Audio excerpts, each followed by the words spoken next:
Bonjour, ici Alex de xboxesapo.com et aujourd'hui je vais vous montrer comment installer le matériel pour flasher le lecteur DVD de votre Xbox 360.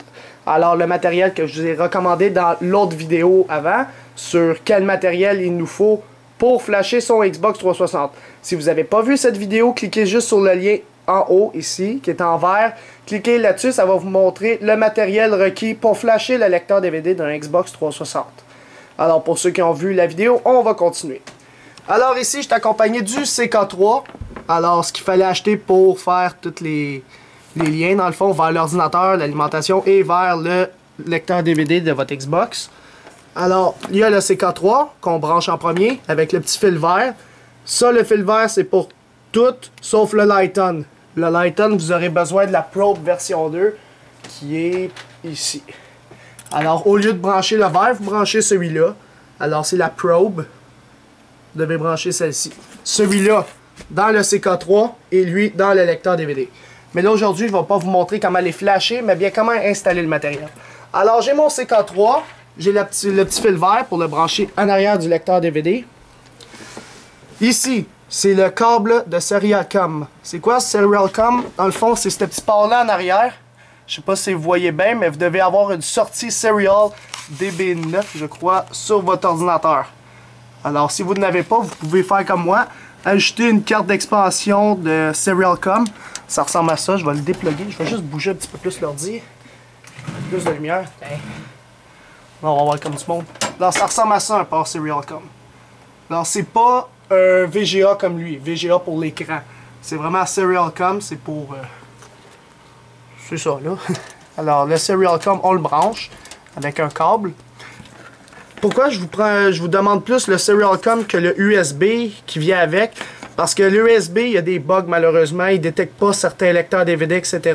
Fait que personnellement, je vous dis toujours de fonctionner avec un Serialcom, si vous pouvez. Si vous n'avez pas un Serialcom sur votre ordinateur, puis ni de fente pour en ajouter une fente PCI, ben essayez en USB pareil, c'est pas grave.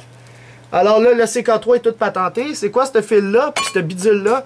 Dans le fond, normalement, sur votre Power Supply, c'est quoi un Power Supply? C'est le bloc d'alimentation. Vous avez des sorties. Mais les miens, c'est pour des SATA seulement. J'ai pas de sortie IDE. Alors, ce petit, je vais juste le démonter. Cette petite affaire-là, normalement, vous l'avez sur votre Power Supply. Alors, c'est 4 pins. 4 pins. Puis, vous branchez ça là-dedans pour l'alimenter. C'est l'alimentation. Moi, c'est quoi cette petite babelle-là? Ben, c'était un lecteur DVD qui était là avant, un IDE que je me servais plus. Fait que je m'en sers comme alimentation pour alimenter mon CK3.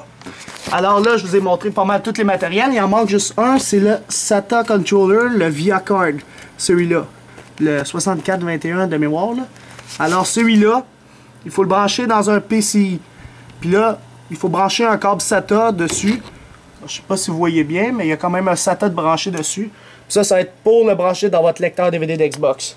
Alors vous avez le SATA et celui du CK3 qui se branche dans les deux fentes en arrière. Alors une fois que vous avez tout branché ça, bien sûr il ne faut pas le faire à chaud, il faut vraiment que votre ordi soit éteint, le mien est allumé. Mais branchez le tout quand tout est fermé. Puis par la suite que vous avez tout plugué, puis tout est bien plugué, ben vous l'allumez. Puis là on se retrouve sur notre système Windows pour vous montrer comment configurer la ViaCard parce que c'est un peu spécial les drivers qu'il faut mettre dessus. Alors installez le tout, faites pause et faites déposer la vidéo. Alors bonjour, j'ai allumé mon ordinateur. Je suis sur la plateforme Windows XP comme vous pouvez le constater, Windows XP. Et là, il faut télécharger un logiciel qui va permettre de flasher le lecteur DVD de votre Xbox. Alors le nom de ce logiciel-là, c'est Jungle Flasher. Vous pouvez le trouver sur jungleflasher.net. Puis ce logiciel-là, c'est une interface graphique. Au lieu de taper des lignes de commande pour flasher notre 360, le lecteur DVD, je parle, eh bien, ce logiciel-là nous fait tout automatiquement. Fait qu'on a juste à cliquer, cliquer, cliquer et c'est tout. C'est sûr qu'il y a d'autres manipulations à faire, mais c'est moins pire que de faire des lignes de commande. Alors, vous allez sur jungleflasher.net, comme c'est écrit ici sur leur bannière.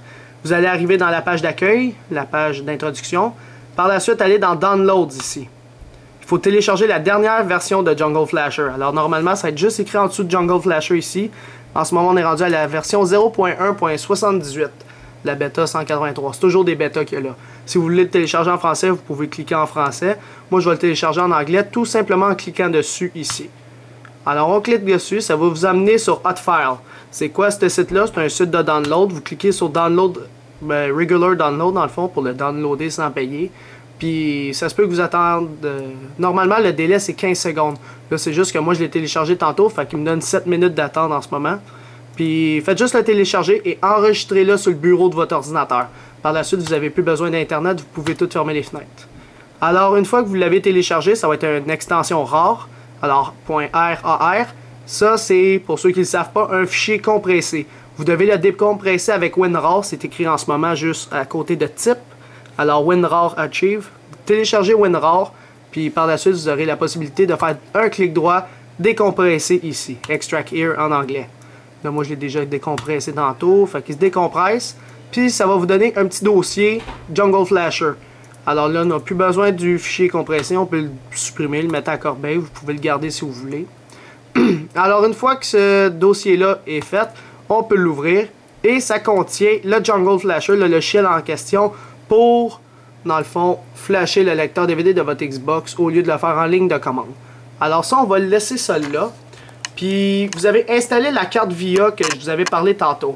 Il y a quelques manipulations à faire pour cette dernière. Juste un instant, je vais juste remettre une affaire que j'ai faite, que j'ai supprimée, juste pour vous mettre en situation. Bon, en ce moment, si vous allez dans Démarrer, My Computer, qui est poste de travail, faites un clic droit, Propriétés, dans Properties en anglais. Vous allez dans Matériel en haut. Je vais juste zoomer un petit peu plus là. Alors, Matériel, Gestionnaire des périphériques, Device Manager en anglais. Quand vous allez être là-dedans, c'est possible que vous voyez votre carte, la RAID, avec un petit point d'exclamation jaune à côté. Si vous ne le voyez pas, vous devez aller dans la section SCSI and RAID Controllers. Alors, vous allez là-dedans, vous allez voir RAID Controller. Vous devez faire un clic droit dessus, désinstaller, en install en anglais, puis là, ça va dire, vous êtes sur le point de le désinstaller, je le sais, on fait OK. Alors, une fois qu'il est désinstallé, c'est beau, il est parti de là. Alors, vous ne voyez plus le RAID de votre ordinateur. Puis, il faut faire une dernière affaire avant, fait qu'on peut faire OK sur cette fenêtre-là. Vous devez ouvrir un nouveau poste de travail. Alors, j'ouvre poste de travail. Allez dans votre disque dur local. Il faut aller supprimer le driver, le point système dans le fond de votre machine pour pas qu'il se réinstalle. Alors, allez dans Windows. Allez dans Système 32. Ça a été écrit ici pour ceux qui ne suivent pas ce que je fais. Système 32. Par la suite, il faut aller dans Drivers. Puis dans Drivers, en bas complètement, ben pas complètement, mais un peu en bas, vous allez avoir un fichier système qui s'appelle VIAM RAID. viamraid.system, c'est un fichier système. Ce fichier-là, il faut le supprimer de votre ordinateur parce que si vous redémarrez votre ordi, il va réinstaller la carte via RAID, puis il faudra que tu le désinstalles à chaque fois que tu voudras flasher. Puis ça ne te tente pas. Fait que tu fais un droit de la souris tout de suite dessus, supprimer. Ça veut dire, voulez-vous vraiment supprimer? Oui. Et voilà, une fois que c'est supprimé, vous devez redémarrer votre ordinateur. Alors, c'est ça que je vais faire actuellement. Démarrer, arrêter l'ordinateur, puis vous devez le redémarrer.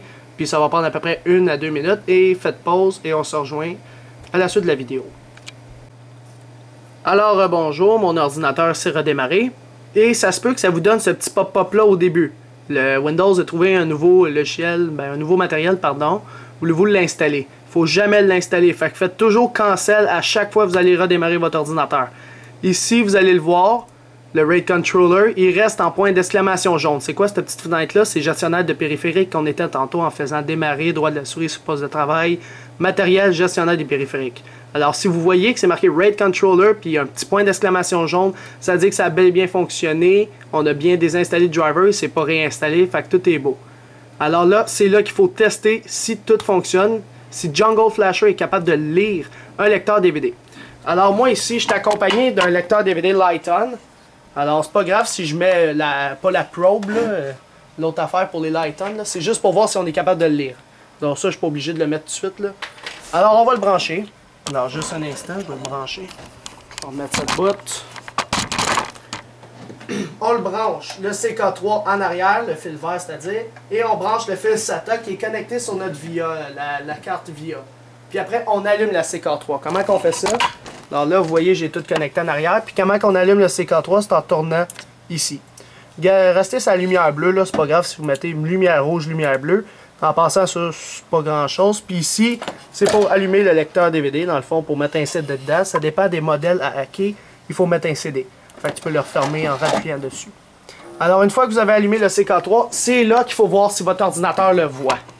Alors, je fais juste réinstaller ma caméra un petit instant.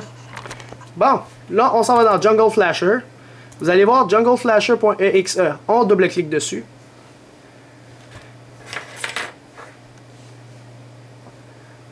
Une fois que vous avez ouvert Jungle Flasher, ça ressemble à ça. Vous devez voir absolument, puis c'est important, si vous ne le voyez pas, essayez pas de flasher votre lecteur DVD, prenez pas la chance là. Ici, c'est marqué Portio32.system driver installed. Portio32.system driver started, thanks. Fait que si c'est marqué ça, ça dit que tout a bien fonctionné, la configuration de votre carte VIA a bel et bien fonctionné, vous l'avez bien désinstallé puis enlevé du système 32. Fait que c'est pas réinstallé, fait que Jungle Flasher, il a passé par-dessus le driver que vous aviez avant. Si c'est pas marqué ça, vous devez le redésinstaller, vraiment l'enlever de ces Windows System 32 pour plus qu'il réapparaît. Alors quand vous voyez ça, tout est beau. Si vous avez un processeur 64 bits, là, vous allez voir Portio 64. Là. Dans le fond, c'est les deux petits fichiers qui sont ici, là, qui se sont loadés dans le Jungle Flasher. Alors là, on va tester, voir si on voit bien mon lecteur DVD. Alors je vais aller dans DVD Key 32 en haut. Vous n'avez pas besoin de savoir c'est quoi là. Et à gauche, on voit qu'il a détecté mon Lighton qui est un DG16D2S ici. Alors on voit qu'il l'a détecté, il a tout trouvé, fait qu'il sait c'est quoi. Si vous voyez pas ça, c'est parce que peut-être vous avez un Hitachi ou autre, mais c'est pas grave, normalement vous êtes supposé de l'avoir dans DVD Key 32. Si vous voyez pas ça, puis qu'il n'a pas trouvé de lecteur DVD dans le fond, c'est à cause de ça ici. Okay, vous devez cocher ici via port only. C'est vraiment par le port de la carte VIA qu'on a passé. Puis ça, c'est pour les ports COM. Alors, au début de la vidéo, j'avais dit de brancher un port COM, c'était plus recommandé qu'un USB. C'est le COM ici. Là. Fait que si vous voyez ici, ça c'est tous les ports COM qui peuvent exister sur votre ordinateur. Alors, vous cliquez sur un autre s'il ne trouve pas. Ça marque toujours No Drive Detected, ça veut dire que c'est pas lui. Tu t'en vas sur lui, il va chercher. C'est pas lui, on s'en va sur l'autre, on cherche, c'est pas lui, alors ça devrait être le dernier, et voilà, il a trouvé le lecteur. Alors si vous avez vu le lecteur DVD de votre Xbox 360, ça dit que tout a fonctionné, vous êtes prêt à, dans le fond, changer le firmware, le flasher, à partir des autres vidéos que je vais faire sur le flashage de lecteur DVD de Xbox 360. Alors c'est ça, c'était Alex de Xbox Esopo pour vous montrer comment installer le matériel puis voir son bon fonctionnement sur votre ordinateur Windows XP. Ça marche aussi sur Windows Vista et Windows 7. Alors c'est ça, c'était Alex de xboxesopro.com. N'oubliez pas de visiter mon site internet xboxesopro.com et aussi de vous abonner à mon canal de YouTube en cliquant sur s'abonner. Ça va vous permettre de recevoir toutes les prochaines vidéos que je vais sortir sur mon site internet et sur mon canal de YouTube. Alors à la prochaine.